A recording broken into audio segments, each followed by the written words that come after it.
Very good. Very good. Someone say flex. We're talking about flexing your faith. Flexing your faith. Just before I kick in here this morning, I just had this thought that I shared with the team on Monday at our staff meeting. See, last Sunday I shared a message about this idea of embracing a new rule of life. The rule of life being the thing that upholds the vine. I'm not going to re-preach last week's message. I think it was pretty good, so if you want to go check that out on YouTube, you can. Don't take my word for it. But I think it was pretty good. I think there was something there, like I'm saying, what I'm preaching to really is for us to get the form and the structure in our own life, because when the fire of God comes, I want us to steward it in a way that sees transformation in the Wairarapa. That's why I'm talking through this stuff. But I love the idea, the difference between a law and a rule is that laws have no exceptions. So when I'm driving down the street at more than 10 kilometers an hour over the speed limit and a policeman zaps me, there are no exceptions to the fact that I was speeding. None at all. I guess unless I am a cop and I got my sirens going, and maybe then we can talk about that. But there are no exceptions to the law for those that are upholding it. For us abiding by law, there are no exceptions. When we break a law, we are guilty of breaking the law. That's why I think that the only thing a law can do is create law breakers. The only thing that law can do is show you how sinful and fallen and guilty you are. But what a rule of life can do is that it can uphold the fruit that God wants to bring out of your life. And you see, rules can have exceptions. So when I'm talking about something like, hey, I come out to church on a Sunday, I go to E-group, I serve on an E-team, and I tithe. Those are some pretty casual rules. Now, they'll have exceptions. Right? They're going to have exceptions. Oh, I couldn't get to church this week, out of town, work trip, whatever it is. Right? Law would make us feel guilty. A rule of life would cause us to feel like, oh, man, I missed out that week.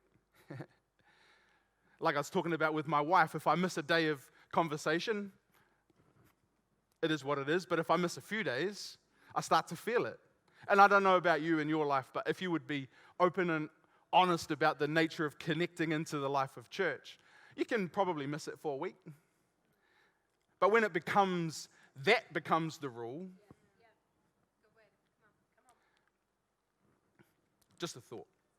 Because when we're talking about flexing our faith, again, I want to go back to that week one. I don't want us to just be showing off. I want our faith to be putting rubber on the road. I want our faith to be accomplishing what God is setting out. So I want you to have a look at this picture. Isn't that a nice picture? Would anyone like their bedroom to look like that? I think that's probably like Pinterest worthy. Yours looks like that all the time. You should probably make your bed then.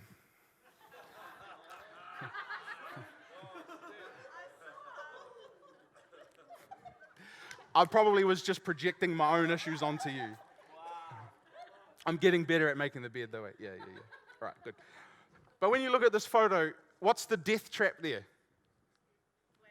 There's a death trap in this photo. There is something that can take you out. There is something that can hurt you. What is it? Those little earrings? Nah. That tree? No, the tree is probably a plastic tree from Kmart, because that's the cheapest way to furnish your house. It's not even real copper, it just looks like copper. We got it right. There's a little death trap sitting next to your bed. And I want to kind of unpack a little bit of this death trap and the way that it might influence us. Because, see, here's the thing. When that death trap is sitting next to you and you roll over in the morning, you have a choice to set your day up in one of two ways. Now, what we can do is we can open up our screen and we can do a quick cycle through social media and we can quickly check the news headlines, and someone's already feeling like, oh man, I'm going to come under conviction this morning. It's okay because I already am too. Stay with me on this. But I open up and what are my options? Well, I can jump on social media, I can get the news updates, I can find out the latest bad news about COVID-19 and world stock markets and all of these sorts of things. Do you know that as a way to start your day, it's about as unhealthy and as unhelpful as it can get? So here's a young man who's addicted to technology standing and saying, I want to embrace a different rule of life because just like...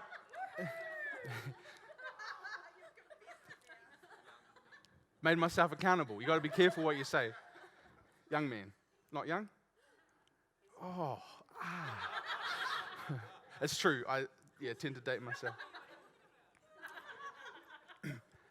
But when I'm thinking about how am I going through my day, what am I carrying, how have I set myself up? Literally, this death trap is the worst way that I can set myself up. If I'm talking about hurry sickness, do you know the worst thing I can do? Open my screen first thing in the morning when I wake up. Have that be. And do you know what else is the second worst thing I can do? Let that be the last thing that I see before I go to sleep at night. What's a new rule of life? Well, maybe a new rule of life is flight mode. Do not disturb. Maybe that's the level that I'm prepared to embrace at the moment. Maybe another rule of life is, has anyone ever heard of this thing called an alarm clock? So at the moment, I have an alarm clock and it's on my phone. So I think it's helpful, but it sets me up. And that alarm clock is actually bait to the death trap. I'm just pausing my alarm. Just got to snooze it. What's happening on TikTok today? I don't have TikTok on my phone. I'm just trying to stay relevant for the young people. So maybe I go and buy one of those, Kmart have got these, I don't know if we should necessarily orient our economy around Kmart goods, but that's a whole nother conversation that I'm having in about 3 or 4 weeks' time. But you can get an $11 alarm clock that looks beautiful. It's like this LED piece of wood that just looks really nice, and there's not those, because alarm clocks, if you're like me, are those things that sit there with those big red numbers sitting there like shining out into your room, and you're trying to go to sleep, and it's like, anyway. You could just lean your phone against it. So the point of that is, why is it a death trap? Because that thing is a gateway into your brain, and your brain has an incredible ability to influence how you are feeling, how you are living. In fact, hurry sickness is located in 2 places, in your brain and in your heart. And they're kind of interlinked. We're unpacking that. But so there's a gateway. Now, why is it such a negative thing? Why is it such a death trap? Well, because there are some incredibly smart people that know what they can put onto your phone in order to transform you from a being who is content and at peace and turn you into something that needs to buy and to be you turn into a commodity. The way that they do that is through 2 things: comparison and rage. Comparison and rage. If I can get you comparing yourself to a life you don't currently have, or if I can get you really mad about something, I can turn you into a blank check. I can just open up that money box and you'll just throw dollars at me if I can move you in that way. And now here's the thing. Maybe social media is a useful tool. I guess as a society, we're yet to figure out what that experiment looks like. Maybe news in its current form is a useful tool, or maybe they are just gateways to try to monetize you and to draw you into a life of comparison and of rage. If I can get you angry about the latest thing in the news cycle, I can get you sitting in it, and you're going to click, and you're going to click. I need to see how deep. Anyone ever been caught up in a rabbit hole? How deep does this? Oh man, look at this injustice. Look at this thing going on. Click, click, click. Every time you click, ching, ching, ching, ching, ching, ching. Money, money, ads, ads. Get the more and more angry you can get. So we get sucked into this, and as part of returning to the promised land, anti-hurry, living a life of rest, I'm kind of going through this in my own life, and this has kind of been highlighted for myself. And so through that lens, you kind of get some of the overflow of what I think that God is speaking. In fact, probably the overarching thing for us to restore and reclaim is the Sabbath. And we're going to continue to go over that a little bit in the weeks ahead. But I kind of want to start here. Now, you open that phone first thing in the morning, that's your brain for the rest of the day. It's like good luck coming back from that. You're going to have to spend a whole lot more time coming back from that place, coming back from that life of comparison, coming back from that place of rage. right? Now, so absolutely, the great news is you can bring yourself back from that place. But I kind of want to put to you, because I'm putting it to myself, why would I want to have to come back from that place? Why is that how I set myself up? Now, for some of you might be sitting here like, man, I don't have a phone that has access to those things by my bed. Excellent, you're a smarter person than me. We're already there. But I think there's something in our culture and in this generation coming through that we need to reclaim, to lead the way in order that we can bring some of this transformation just from another view, just in case you only thought it's both sides of your brain, not just the front, not just the back, the left, the right, everything. So,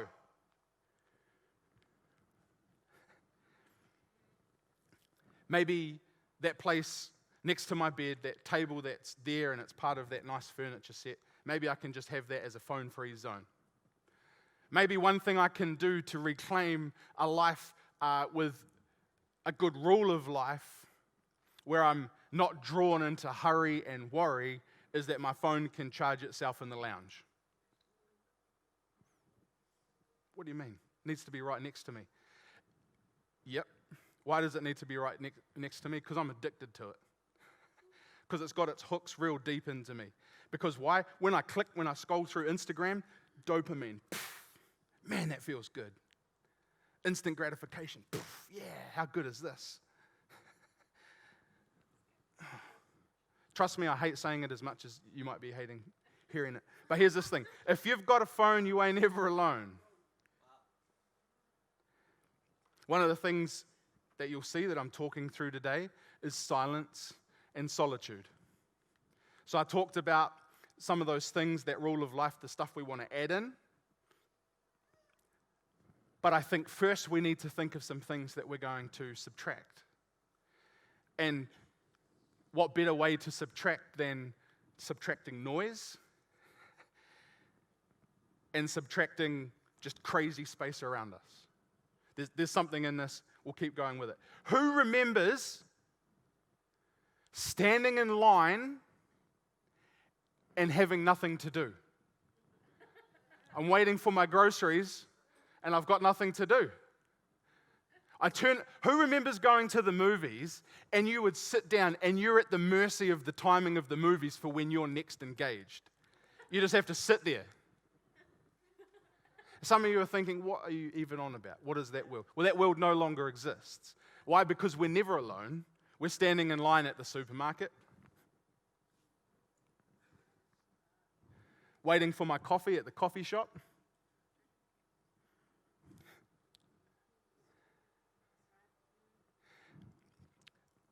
I reckon that we do that because it's easier to confront that world than the people around us. Why? Because that world can't say anything that we disagree with because we've engaged in this social media echo chamber, so no opinions that we disagree with come into our view anyway. That's their algorithm so that you keep clicking. Right? Here's one of the things that I've just started to do. When I go into the coffee shop, my phone stays in the car. Whoa. That's revolutionary, Matt. How could you possibly do that? I hate it. I'm like, I feel naked. There's a part of me. It's like a limb's missing. Why? Because I've become an android. I've become a machine. And I have access to infinity. We went camping up at Mount Holdsworth with Tim and Kelly over Waitangi weekend. And I felt, I'll use this word, whatever the opposite of omniscient is, all-knowing. I was the opposite of that. So normally my kids ask me a question and I can look awesome because I just Google it. What's this tree, Dad? Well, when I'm in the middle of nowhere with no reception, I don't know. What, Dad? You know everything. Well, no, just that little thing that I have access to. That knows everything. Now, so when I don't know everything, I'm reminded that I don't know everything. How revolutionary is that? I don't actually know everything. I've heard, I can't remember who to credit this to, but one of the significant church fathers, maybe Aquinas, someone like that, was talking about in order to satisfy your human desire, what are the things that you would have to do? What are the places you would have to go?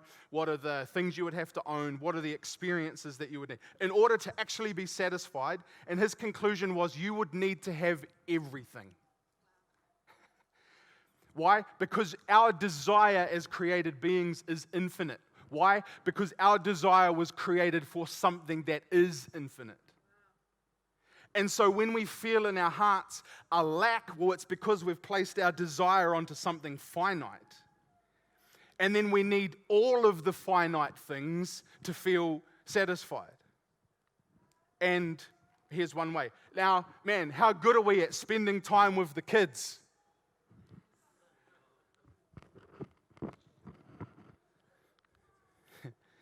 Yeah, honey, it's all right. I'm looking after Zeke. I'm just playing here with Sophia in the room. Wait, where's she gone? She's chewing on a cable. I thought you were looking after her. Yeah, I was. Why does it convict me? Well, because infinity brings me more joy than my child.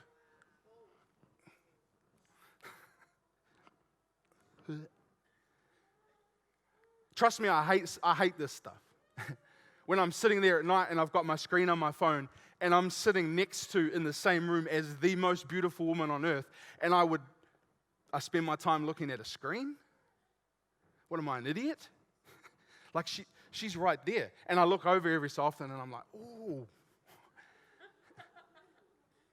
thank you, Jesus.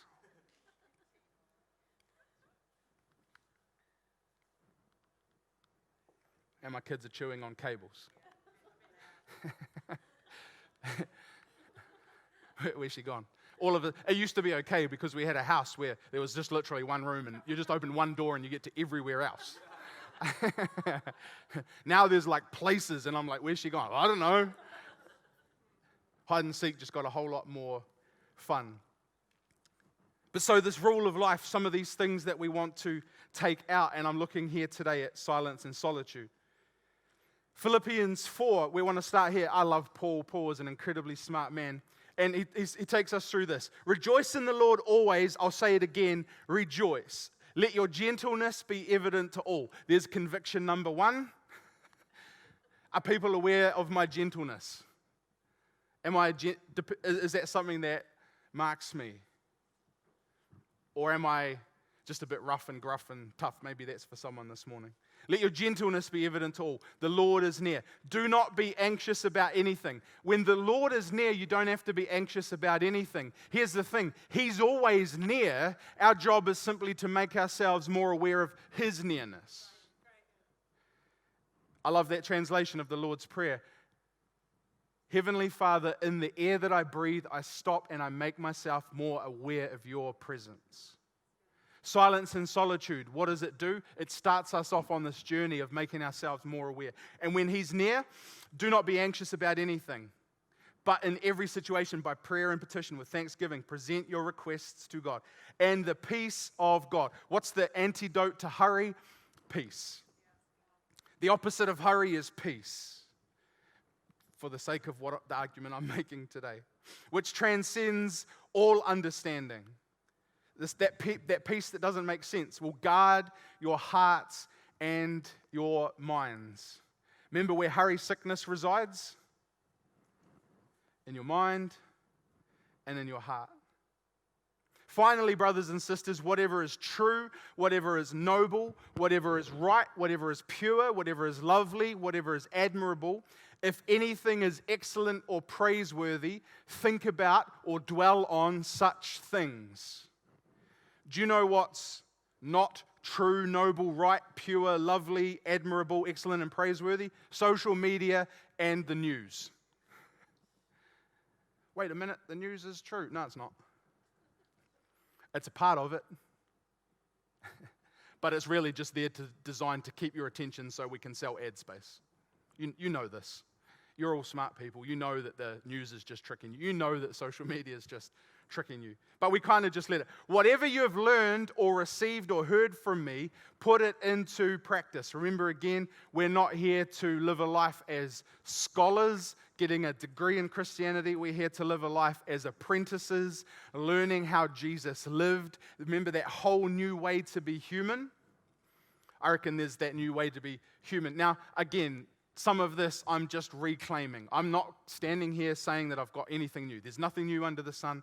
I'm just taking some of the power back over something that's had a hold in my life. And if I'm able to be set free, maybe we can be set free. And the God of peace will be with you. So what I want to talk about here, I guess, in essence, is what are we thinking on? What are we dwelling on? What are we mulling over? We'll use the word meditate. What is the meditation of our heart? What is our focus on? And if there's some hurry sickness, maybe I can make that diagnosis, and then maybe part of the cure is changing my focus. So what's silence? Silence is intentional time. So I've put this time apart, and in fact, if I'm giving I'm giving the best of my day. When am I at my best? Some of you are at your best first thing when you wake up. Some of you are at your best at 10 in the morning. Some of you are at your best at 3 in the afternoon. Now, some of us are at work, and so maybe the best goes to that, but we can set this time apart to be intentional in the quiet, to be alone with God. Now that's kind of easy because He's awesome, but also to be alone with our own souls. And that's a little bit harder. Because if there's anyone that is aware of how fallen and broken and hurting I am as an individual, it's me. Because there's only one person sitting inside the mask. There's only one person sitting inside the control room. And sometimes we find we don't want to be in a moment of silence because we get confronted with ourselves. We'll talk a little bit more about silence as we go. But this, I believe this guy was a Benedictine monk, St. John of the Cross. What we need most in order to make progress is to be silent before this great God. For the language that He hears best is silent love. The language that God hears best is silent love. Now, again, this isn't scripture,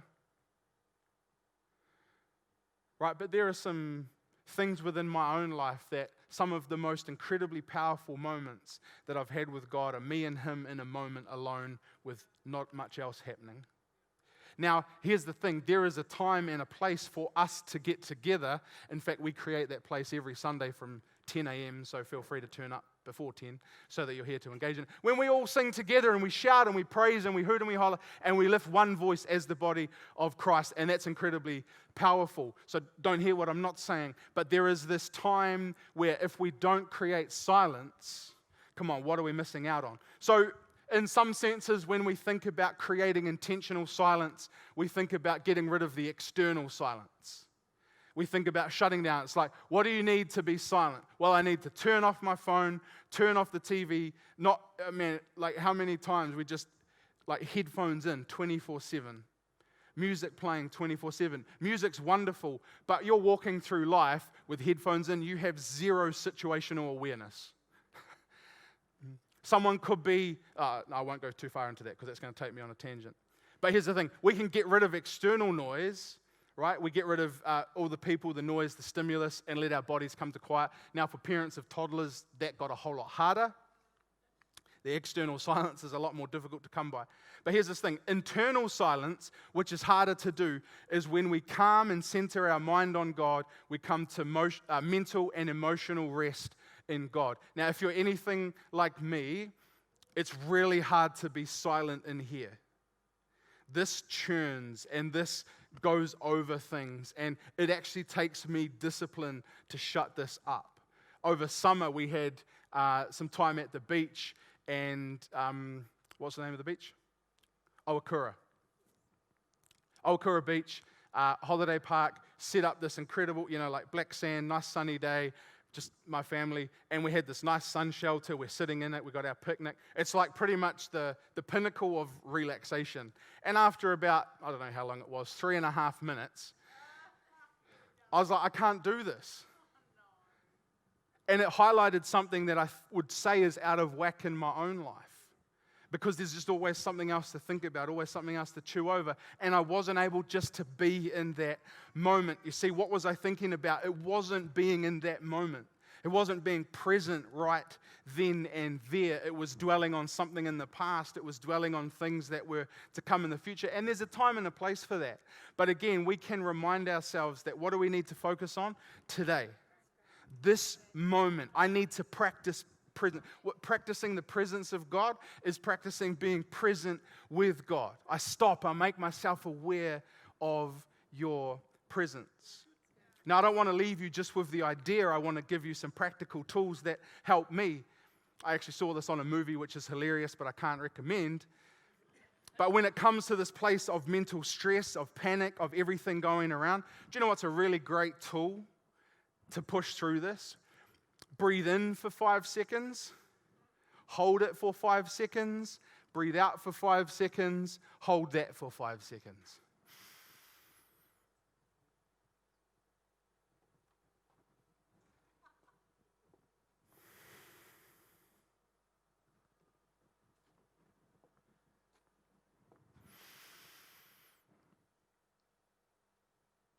Come on, those moments where you feel hurry, sickness creeping up, those moments where anxiety is taking over, can I just encourage you, 5, 5, 5, 5.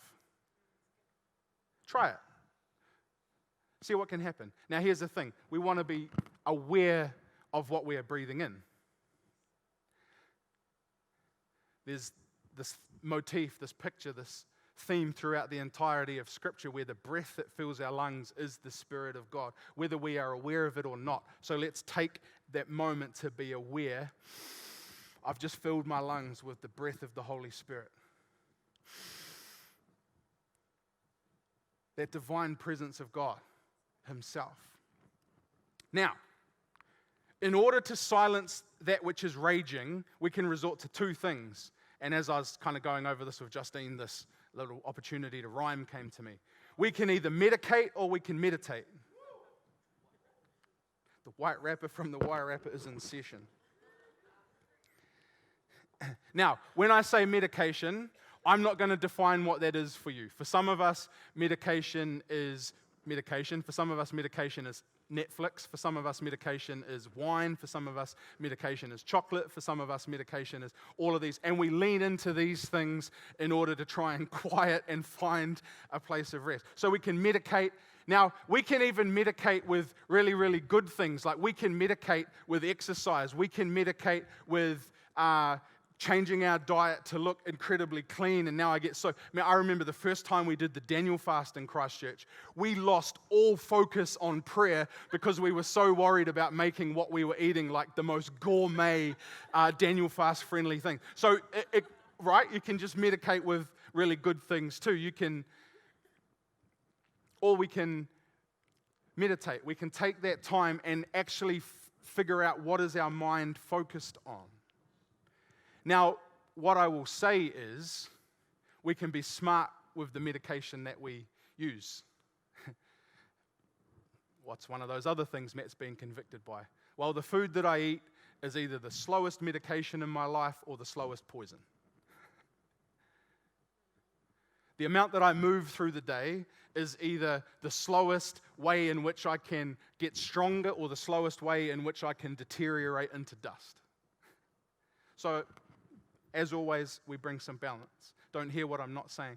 But the point is, when I use these things to find my peace, I'm actually missing out on the best place to find peace. When I'm using things that are finite to fulfill an infinite desire, I've got to be not surprised when I have to go back there again and again and again. But when I live from a place of rest, and this is going to be, we'll talk about the Sabbath, when I live from a place of rest, I am just there. So I can medicate or I can meditate. Now, one of the things I'm having to navigate as a father is my children in secular education. And even at the early childhood place that they were at, my kids come home and they're like sitting there, and then next minute they're like, And I'm like, wait, one? Mindfulness has made its way back into the public domain, and I want to kind of reclaim. This is a word, one of those things I want to reclaim, right? Because usually when someone says we're going to practice mindfulness, what they're actually doing is practicing mindlessness, right? So I've even heard it said the reason that Buddhism is so popular in the West is because it combines some of the best elements of Christianity without having a God. So some of the practice, some of the things that they embody, but they miss out on the best part. It reminds me of, I don't want to enter the promised land, just like Moses said. Don't take us up from this place if you do not go with us, for how will we be distinguished? How will we be set apart as your people? Do you know the thing that has to set us apart is that we are people that carry the presence of God, people that are rooted and grounded, and that's our place. That's our home base. And so when it comes to mindfulness, the practice is actually incredibly powerful. Why? Because what your mind is full of will govern a lot of what your heart feels. If you fill your mind with Netflix of violence and revenge and all of these types of programs, which are incredibly gratifying to watch in them. Oh, who loves it? Love a good revenge story. But when I fill my mind with that, what do I find in my own heart? I go looking for it.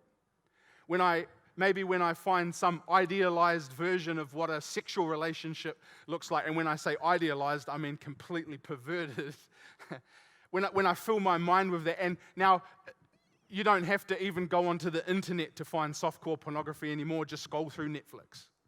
We get assaulted with it. So let's take the power back. What's the last thing that I dwell in my mind before I go to sleep? Oh, it felt good when I was watching it. Yeah, correct. What's our mind full of? Because if our mind is full of the right things, if we go back to that Philippians 4 verse, if our mind is that full, that is true, noble, praiseworthy, excellent, if our mind is full of that, remember that promise? Peace. So if I'm not full of peace, there's a little clue as to maybe why. Well, I'm full of hurry. Why am I full of hurry? Because my mind's full of things that create hurry. Psalm 1, blessed is the one who does not walk in step with the wicked or stand in the way that sinners take or sit in the company of mockers, but whose delight is in the law of the Lord and who meditates on his law day and night. You see, when I'm aware, law, wisdom, the logos, there's themes that I don't have time to unpack it. But when John says that Jesus was the Word made flesh, there are some links through here to the law that we are to dwell on. No, I can't go into that without taking too much of your time. But so what we are meditating on, when day and night, what does that leave out? Not a lot of time. Day and night's a pretty consistent amount of your clock. There's 12 hours of day, there's 12 hours of, well, actually not at the moment because we just had the shortest day. We're on the way up, people, on the way back to lighter days. Let's go. But that person that meditates on God's law, on his word day and night is like a tree planted by streams of water. Do you know how we can abide? We can meditate on his law and on his word day and night. And what does it do? It yields fruit. Man, I was reminded last week, the type of grapes that they saw in the promised land. They were bunches of grapes, and the grapes as big as my head. That's a big Swede. Imagine what type of, we're going to need to carry all of that fruit. Why do we need to have good rules for life? Because we're going to yield fruit like you've never seen, in season, and whose leaf does not wither. Come on, that's good news. Do you know what that says to me? That says to me that it doesn't matter what season of life is happening externally. We are bearing fruit. The leaves are there. Nothing's had to fall away. Whatever they do prospers. Who's in? Who wants to claim whatever I do prospers? What's my action point? Meditate on his word day and night.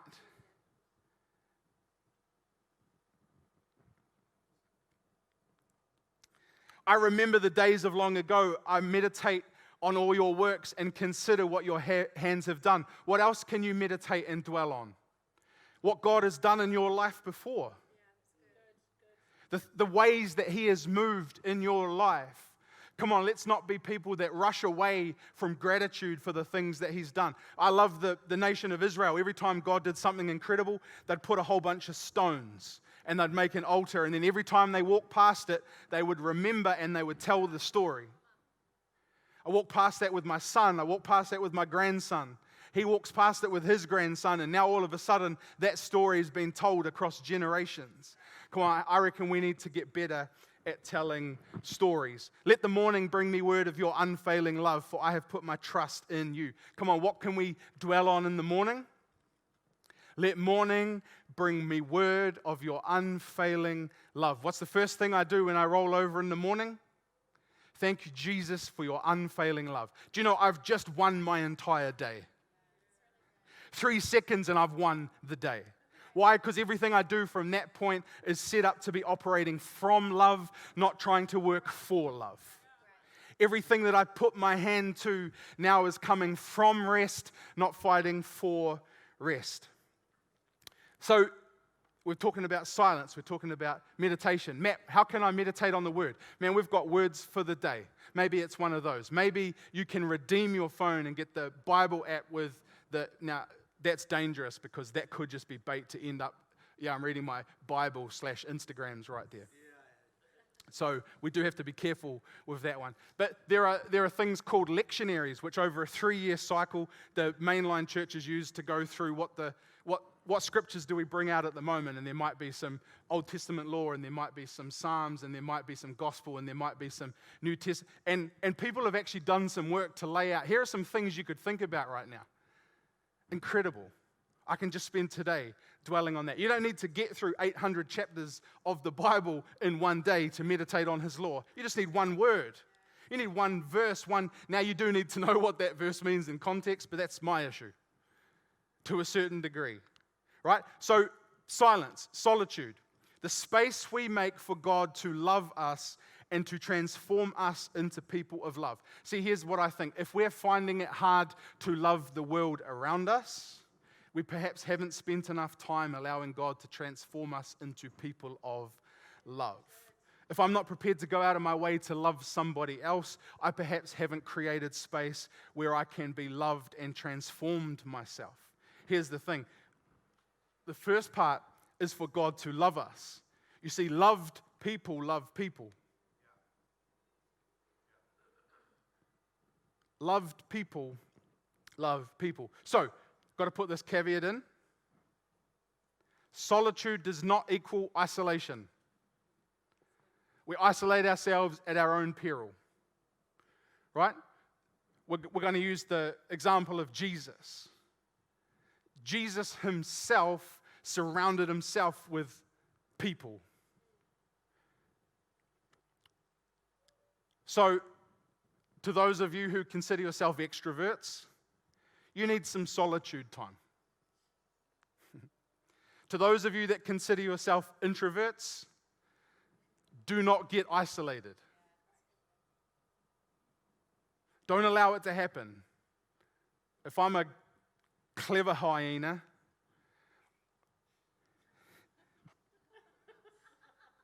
and I'm coming up to a herd of bison, I know which one I'm going to go after. And it's not the 10 of them sitting together. It's the one who's wandered off and has become isolated. So here's the thing. I just got here 6 reasons that Jesus chose solitude over people. 6 reasons. I'll go through this real quick. To prepare for a major task. Do you know that before Jesus entered into public ministry, what did He do? He had 40 days of solitude.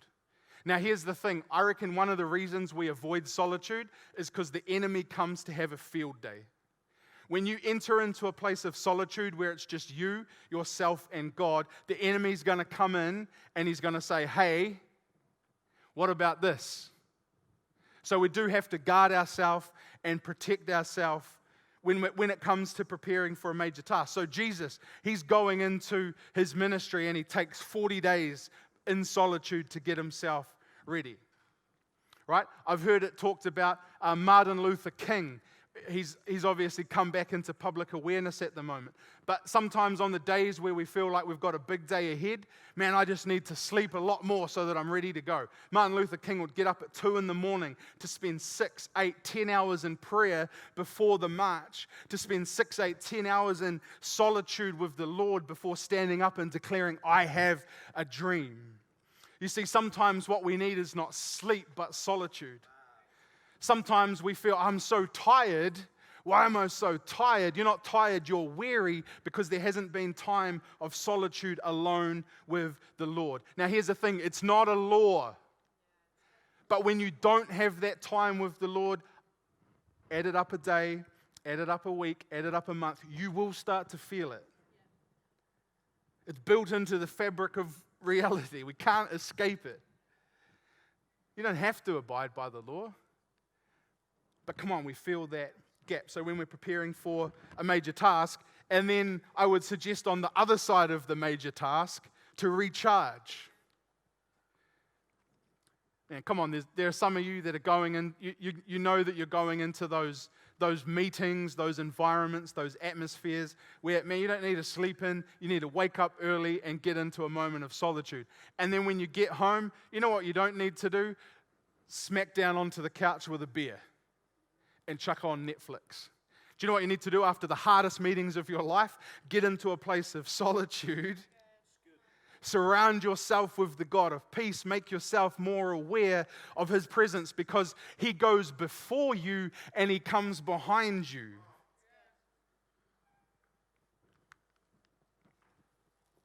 Recharging after a hard work. See, this Mark 6, Jesus has sent His disciples out on their missions trip. Go and, engage with the world, go and bring ministry. What do they do when they come back? There's a whole crowd. They're like, man, there's some awesome things that happen. We want more. And Jesus is like, no, let's get away from the crowd.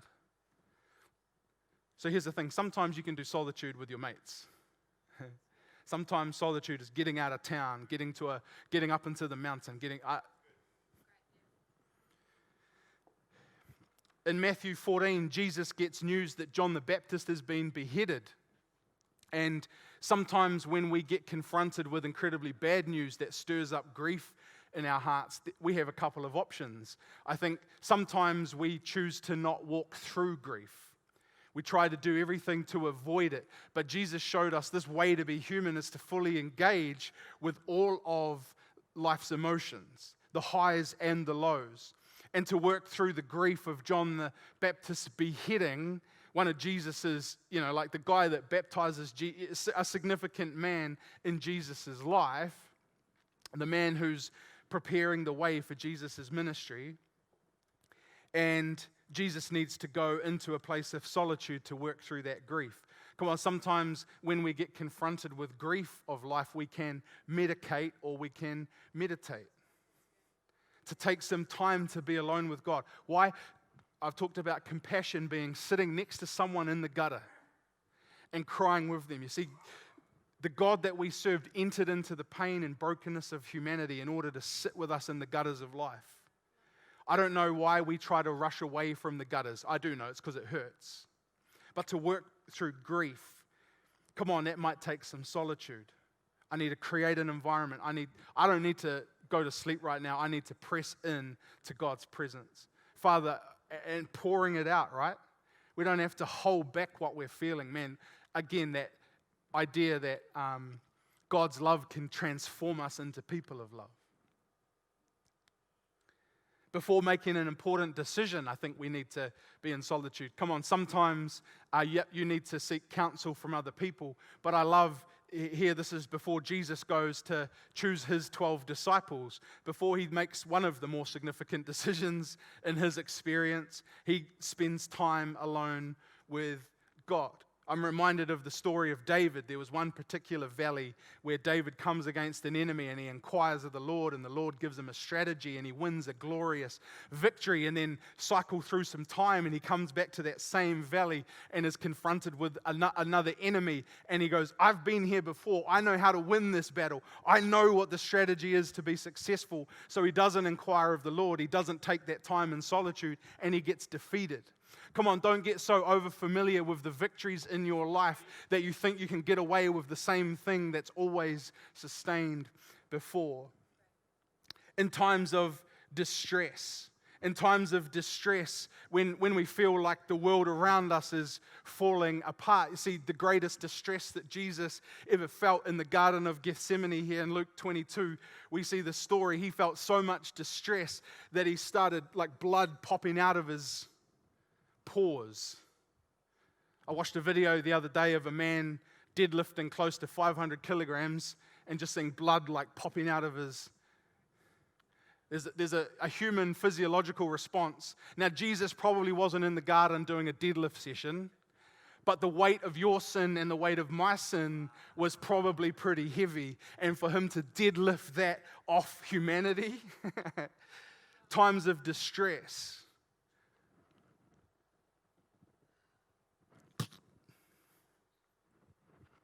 Solitude. And again, he invited people into that place. No, why can't you even stay awake? I need you here with me. And then finally, solitude is for us to focus on prayer. You see, there are prayers that we can engage in 5 seconds, 30 seconds, a minute, right? All of these types of things. But to focus on prayer, we can create some times of solitude where we can actually get away. See, one of the things that I think that we can reclaim is the nature of holidays. Holidays can be a time for us to we fill them with so much stuff. See, I'm kind of just going there with this for today, but Shout Conference is the best family holiday that we could have. Oh, but Matt, it's a church conference. No, but I'm getting away with my wider family. My kids get to meet people from across the nation. I'm aware of something that I'm part of that's bigger. So maybe it's not too late for 2020. But come on, for 2021, what family holidays are you lining up? And how could we reorient life around this new rule where we engage, we create time to get out of town?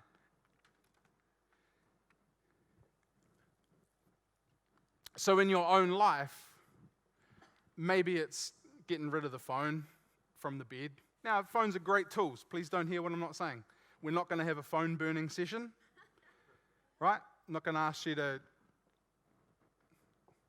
get rid of that stuff. I'm not asking you to get rid of Netflix. I'm not asking you to not enjoy a red wine. I'm not asking you to give these things away. Please don't hear what I'm not saying. Because there are things in life that we can enjoy and when they have their place. But they are horrible, horrible masters. Horrible, horrible masters. I don't know, maybe just because it's coming to me, maybe it's for someone this morning. A guy that I look up to by the name of G.K. Chesterton once said, "Wine is fine while we treat it as wine, and it's dangerous when we treat it as medicine."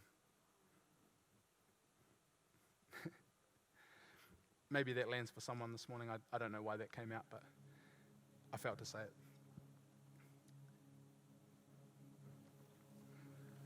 Maybe, can I ask you to stand with me this morning?